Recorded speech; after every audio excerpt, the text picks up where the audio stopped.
When we're looking to recruit an IRT, we are looking for someone who's an absolute role model within their teams, whether they're back of house or front of house. Someone that inspires the team every time they walk through the doors and every time they leave. And it makes sure, therefore, that our new starters who come into the business are trained properly with dedicated resource.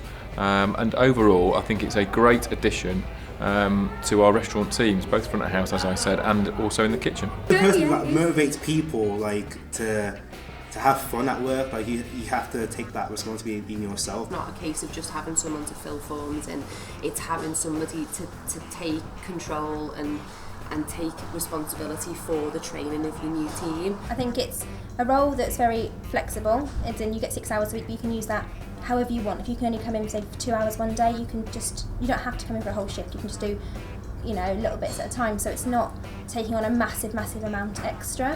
What's the next step with using this role? And just picking up on little points that, for example, just go on to guest recommend and see what people are saying maybe on there. Maybe if the service was a bit slower, if the kitchen are a bit slower. Looking at those areas and looking at how you can try and improve them. If it is the kitchen, going into the kitchen and just maybe doing a shift in the kitchen, just seeing what is it that's making it that bit slower and what can you do to make it better, and same with front of house. After 4 weeks I'll do a chocolate chat with all of them, so it's like a little review, and do that with them and talk about what we can do, like to make them, if they're feeling uncomfortable, what they're not sure of, what they else want to learn. I think it's good for them to speak to somebody who's like not directly their line manager or not like a colleague kind of thing. It's just somebody else they can speak to if they've got any issues.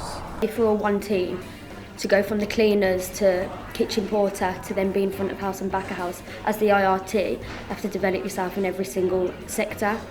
But setting a good example as well, like when you're on shift, but to make sure you're following the brand standards as well, because people watch and they sort of like follow your lead. So it's nice, really, isn't it? As long as they know that like you're there to support them and not tell them what to do. Then that's the most important thing. I think that they found their job a lot easier knowing that they have me behind them to support them all the way through, and knowing that they've always got me there if they need somebody.